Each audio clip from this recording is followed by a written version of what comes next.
प्यारे विद्यार्थियों, BCom part third MDS university Ajmer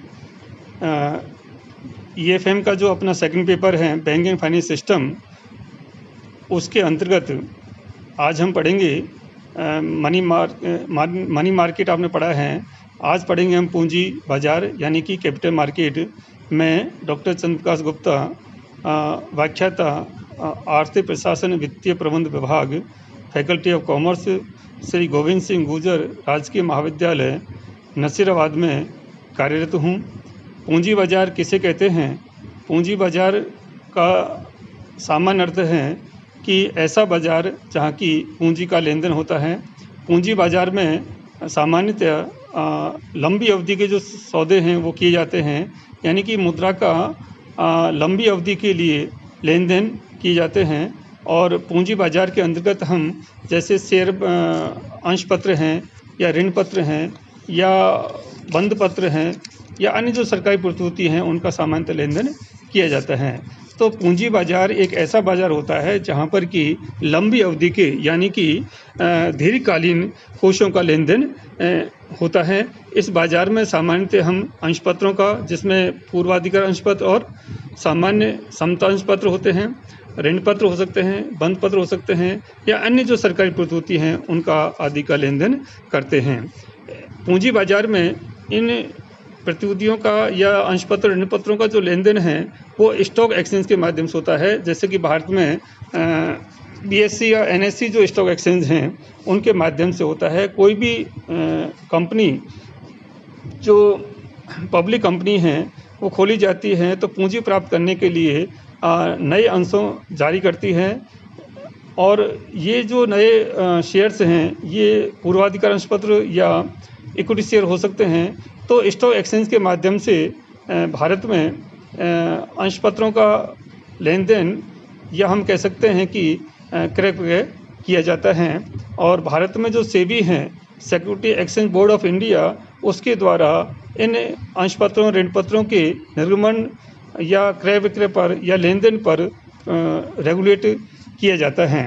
तो सामान्यतः आप ये समझ गए होंगे कि पूंजी बाजार एक ऐसा बाजार होता है जहां पर कि लंबी अवधि के लिए यानी कि दीर्घकाल के लिए कोषों का लेन देन करते हैं। जबकि मुद्रा बाजार में आपने पढ़ा था कि मुद्रा बाजार में हम अल्पकालीन सौदे करते हैं, जिसमें कि अप टू 1 ईयर के सौदे सामान्यतः मुद्रा बाजार में किए जाते हैं। चेक है, ड्राफ्ट है, विनिमय बिल है या प्रतिज्ञा पत्र हैं, हुंडी है, इनका या ट्रेजरी नोट्स हैं, ट्रेजरी बिल्स हैं, इनका लेन देन सामान्यतः मुद्रा बाजार में किया जाता है।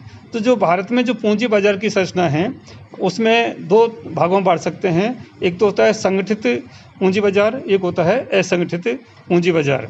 संगठित जो पूंजी बाजार है उसके अंतर्गत हम अंश पूंजी बाजार कह सकते हैं और एक ऋण पूंजी कर सकते हैं। 2 अंश पूंजी जो बाजार है इसके अंतर्गत हम समतांश और दूसरा है पूर्वाधिकार अंश। पूर्वाधिकार अंश वे अंश पत्र होते हैं जिनको कि लाभांश प्राप्ति में या अन्य कार्यों में पूर्व अधिकार प्राप्त होता है। समता अंशधारियों से पहले उनको लाभांश का भुगतान किया जाएगा।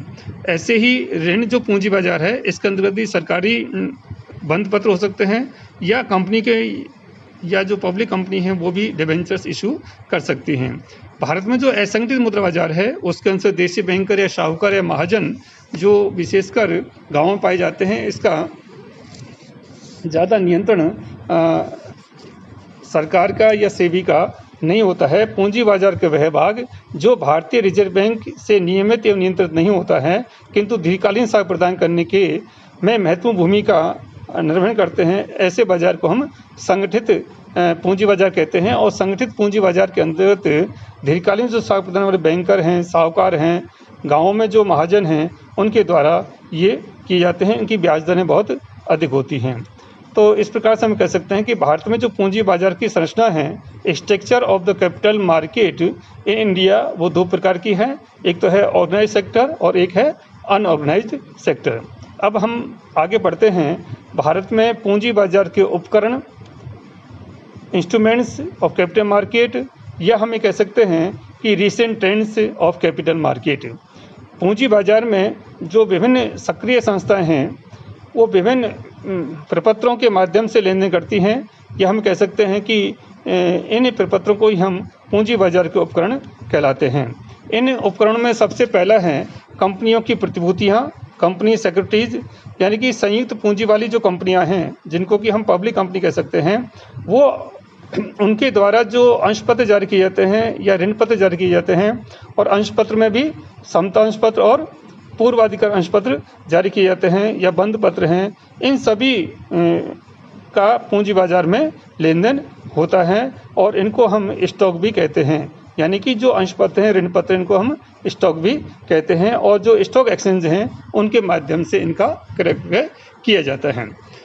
दूसरी जो इंस्ट्रूमेंट्स है इसमें वह है सरकारी प्रतिभूतियाँ, गवर्नमेंट सिक्योरिटी, यानी कि जो केंद्र या राज्य सरकार हैं वे भी पूंजी बाजार में प्रतिभूतियों का या बंद पत्रों का जारी करती हैं, या हम कह सकते हैं कि सरकारी प्रतिभूतियों का पूंजी बाजार में सर्वश्रेष्ठ उपकरण कहलाते हैं। ये प्रतिभूतियाँ जो हैं वो दीर्घ अवधि की होती हैं, जो सामान्य जो वित्तीय संस्थाओं या बैंकों या अन्य आम जनता को बेची जाती हैं कोष संग्रहण के लिए। यानी कि जो केंद्र सरकार, राज्य सरकार हैं, उनको भी जब धन की आवश्यकता पड़ती है तो इन सरकारी जो प्रतिभूतियाँ हैं या बंद पत्र हैं उनका निर्मित की जाते हैं। इसके बाद तीसरा इंस्ट्रूमेंट्स है कंज्यूमर लोन्स, उपभोक्ताओं को ऋण, यानी कि वित्तीय संस्थान द्वारा अपने कोषों का विनियोजन उपभोक्ता वस्तुओं के लिए ऋण प्रदान कर दिया जाता है। इस प्रकार बैंकों तथा वित्तीय संस्थाओं द्वारा उपभोक्ता ऋण योजना संचालित की जाती हैं। ये योजनाएं पूंजी बाजार के मध्यकालीन उपकरण कहलाते हैं। उपभोक्ता वस्तु योजना के अंतर्गत जो सर्वाधिक प्रचलित योजना कार्य ऋण योजना है, और इनमें सबसे ज़्यादा जो है वो आवास ऋण योजना है।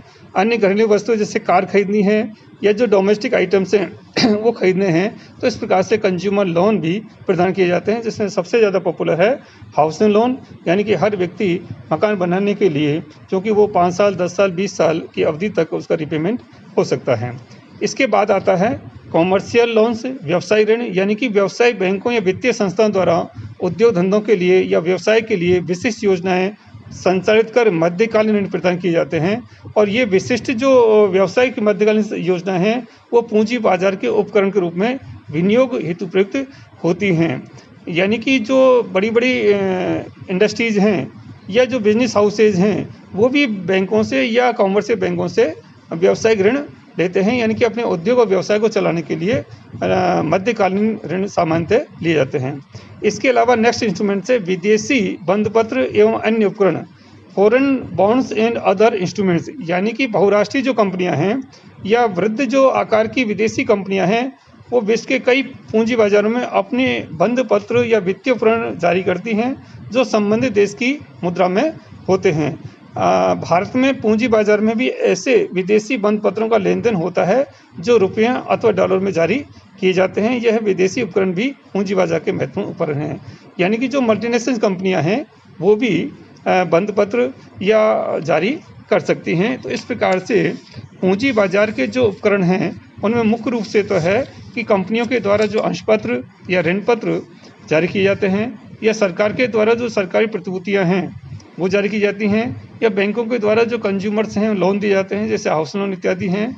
और चौथा है इसमें जो वाणिज्यिक लोन हैं, यानी जिनको कह सकते हैं कि व्यवसाय उद्योग धंधों के लिए बैंकों के द्वारा जो ऋण प्रदान किए जाते हैं उनको इसमें सम्मिलित करते हैं। और पांचवा बिंदु आपको बताया था कि जो बहुराष्ट्रीय कंपनियां हैं उनके द्वारा भी कोष प्राप्त करने के लिए बंद पत्र या अन्य उपकरण जारी किए जाते हैं। अब हम पढ़ेंगे पूंजी बाजार का महत्व एवं कार्य, importance and function of capital market, यानी कि जो पूंजी बाजार है वो उसकी क्या भूमिका है या किसी भी राष्ट्र के आर्थिक विकास में पूंजी बाजार का क्या योगदान हो सकता है।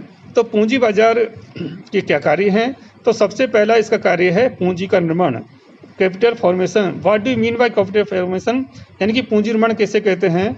तो पूंजी निर्माण का जो सामान्य अर्थ है उसमें आप इस प्रकार से कह सकते हैं कि यदि किसी राष्ट्र में पूंजीगत संपत्तियों के स्टॉक में वृद्धि होती है तो हमें कह सकते हैं कि उस देश में पूंजी निर्माण हो रहा है। जैसे सड़कों का निर्माण होता है, बांधों का निर्माण होता है, बिल्डिंग्स बनती हैं, बड़ी बड़ी इंडस्ट्रीज खोली जाती हैं या सड़कों का निर्माण होता है। तो जो पूंजीगत वस्तुएं हैं उनका यदि निर्माण ज़्यादा होगा तो हम कह सकते हैं पूंजी निर्माण हो रहा है। चूँकि जो पूंजी बाजार है इसमें जो बड़ी बड़ी कंपनियां खोलती हैं वो बिल्डिंग्स बनाएंगी या इंफ्रास्ट्रक्चर डेवलपमेंट करेंगी, तो इससे देश में पूंजी निर्माण को बढ़ावा मिलता है, और पूंजी निर्माण यदि होगा तो देश में उद्योग धंधों का विकास भी होगा। दूसरा जो मुख्य कार्य है इसका वो है बचतों की गतिशीलता, मोबिलिटी ऑफ सेविंग्स, यानी कि पूंजी बाजार जन सामान्य की जो अपनी बचत हैं उनको विनियोग करने का अवसर प्रदान करते हैं। आप छोटी छोटी बचतों को शेयर्स मार्केट में लगा करके या स्टॉक एक्सचेंज के माध्यम से अंश पत्र ऋण पत्रों में आप अपनी राशि को विनियोजित कर सकते हैं। और आजकल तो जो म्यूचुअल फंड्स हैं उनके माध्यम से भी छोटी छोटी राशि जो है वो SIP के माध्यम से, जैसे पोस्ट ऑफिस या बैंक में हम RD कराते हैं, वैसे ही हर महीने आप एक निश्चित राशि म्यूचुअल फंड में भी SIP के माध्यम से इन्वेस्टमेंट कर सकते हैं। तो इससे क्या होगा, बचतों में गतिशीलता बनेगी, लोगों में बचत की आदत भी डेवलप होगी, पूंजी बाजार यदि है। तीसरा जो इसका मुख्य काम है या इम्पोर्टेंस है वह है पूंजी का समुचित वितरण, इक्विटेबल डिस्ट्रीब्यूशन ऑफ कैपिटल। संगठित जो पूंजी बाजार है उसमें सभी विशेषीय संस्थाओं या अन्य जो वित्त चाहने वाली जो वर्ग हैं उनसे निरंतर संपर्क में रहते हैं, उनको वित्तीय जो पूंजी है उसका समुचित वितरण हो जाता है, यानी कि जो विनियोजक हैं और पूंजी के जो क्रेता हैं वो आपसी संपर्क सुगमता से हो जाता है। स्टॉक एक्सचेंज के अंतर्गत अंशपत्रों का लेन देन उसी प्रकार से किया जाता है, इसमें गतिशीलता बनी रहती है। चौथा इसका पॉइंट आप ले सकते हैं कि साधनों का अधिकतम उपयोग, मैक्सिमम यूटिलाइजेशन ऑफ रिसोर्सेज। पूंजी बाजार के फलस्वरूप अर्थव्यवस्था के जो विभिन्न सेक्टर्स हैं, जैसे उद्योग है, वाणिज्य है, कृषि है, खनन है, वित्त है, ऊर्जा है, या सूचना संप्रेषण है, या ग्रामीण विकास है, या तकनीकी है, शिक्षा है, स्वास्थ्य है, यानी कि अर्थव्यवस्था के जो विभिन्न सेक्टर्स हैं उन सब के लिए पूंजी बाजार से साधन जो हैं, वित्तीय जो साधन है, कोष हैं, वो उपलब्ध हो जाते हैं। इससे इन साधनों का अधिकतम उपयोग संभव होता है। ये पूंजी बाजार की ही देन है कि नेक्स्ट पॉइंट आप देख सकते हैं, लाभदायकता में वृद्धि, इंक्रीज इन प्रॉफिटेबिलिटी। पूंजी बाजार से क्या फायदा होता है कि इससे वित्त की सुलभता से प्राप्त हो जाती है, जिससे कि उद्योग धंधे अपने उद्योग धंधों का विकास कर सकते हैं, आधुनिक तकनीक का प्रयोग कर सकते हैं, या सुदृढ़ जो वित्तीय योजना है उनका निर्माण होता है, और उपक्रमों के जो पूंजी ढांचे में सुधार होता है। फलस्वरूप साधनों की उत्पादकता बढ़ती है और इससे फर्मों की लाभदायकता भी बढ़ती है। जब उस फर्मों की उत्पादकता बढ़ेगी तो आप एक जान सकते हैं कि उत्पादकता के साथ साथ उसकी प्रॉफिटेबिलिटी भी बढ़ती है। तो पूंजी बाजार किसी भी इंडस्ट्रीज की लाभदायकता वृद्धि करने में सहायक होता है। नेक्स्ट पॉइंट आप देख सकते हैं, सरकार को ऋण प्राप्ति, लोन टू गवर्नमेंट, यानी कि सरकार भी पूंजी बाजार से अपनी प्रतिभूतियों का विक्रय करके राष्ट्र के विकास के लिए ऋण आदि प्राप्त कर सकती है। इससे राष्ट्रीय जो कार्यक्रम हैं या परियोजनाएं हैं उनको पूरा करने में मदद मिलती है, और सरकार विकास की जो दीर्घकालीन योजना बनाती हैं उनका कुशलता से संचालन कर सकती है। यानी कि पूंजी बाजार यदि विकसित है, या भारत का जो पूंजी बाजार है उसके द्वारा जो केंद्र सरकार है, राज्य सरकार हैं, अपने राष्ट्र के विकास करने के लिए विभिन्न जो विकास की परियोजना बनाई जाती हैं उनको वित्त प्राप्त करने के लिए सरकारी प्रतिभूतियों का विक्रय करके और पूंजी बाजार से धन इकट्ठा कर सकती हैं। उनसे इन योजनाओं का तीव्र गति से विकास संभव है। नेक्स्ट पॉइंट आप देख सकते हैं, सुदृढ़ बैंकिंग प्रणाली, साउंड बैंकिंग सिस्टम, यानी कि पूंजी बाजार की क्रियाओं व्यवहारों का जो लेन देन है उससे देश में बैंकिंग संस्थाओं का विकास तेजी से बढ़ता है, क्योंकि इसमें बैंकों का जो भी लेन देन आप करते हैं, स्टॉक एक्सचेंज का जो शेयर या डिवेंचर का जो लेन देन करते हो बैंकों के माध्यम से होते हैं। आपको डीमेट अकाउंट भी खुलवाना पड़ता है, यानी कि सेबी के द्वारा इस तरह की गाइडेंस दे रखी है कि कोई भी व्यक्ति बिना बैंक खाते के या बैंकों के माध्यम से अंश पत्रों का, ऋण पत्रों का लेन देन नहीं कर सकते हैं। नेक्स्ट पॉइंट इसमें ले सकते हैं अपन, आर्थिक नीति की सफलता, सक्सेस ऑफ इकोनॉमिक पॉलिसी, यानी कि भारत सरकार राष्ट्र के आर्थिक विकास करने के लिए जो नीति बनाई जाती है उसको हम आर्थिक नीति कहते हैं। और ये जो आर्थिक नीतियां हैं, जैसे मौद्रिक नीति है, राजकोषीय नीति है, औद्योगिक नीति है, व्यापार नीति है, कृषि नीति है, या अन्य जो आधारभूत जो ढांचा है उसको विकास करने के लिए जैसे परिवहन नीति है, इन सब नीतियों की सफलता दीर्घकालीन वित्त के ऊपर निर्भर करती है, और पूंजी बाजार इन आर्थिक नीतियों के सफल संचालन करने में या क्रियान्वयन करने में सहायक भूमिका निभाता है। नेक्स्ट पॉइंट लिख सकते हैं, तीव्र आर्थिक विकास, रैपिड इकोनॉमिक डेवलपमेंट, पूंजी बाजारों के अभाव में विकास की प्रक्रिया रुक जाती है, या दूसरे हम कह सकते हैं कि पूंजी बाजार के विकास से देश में विनियोग है, उद्योग धंधों का है, व्यावसायिक क्रियाओं का है आदि का विस्तार होता है तथा रोजगार, आय, उत्पादकता, धन संपत्ति आदि में वृद्धि होती है। इससे आर्थिक विकास की गति की तीव्र गति है। यानी कि यदि पूंजी बाजार विकसित होता है तो उस राष्ट्र का आर्थिक विकास तीव्र गति से होता है, क्योंकि उस देश में उद्योग धंधे या अन्य जो व्यवसाय है उनका या वाणिज्य है उनका विकास तीव्र गति से होता है।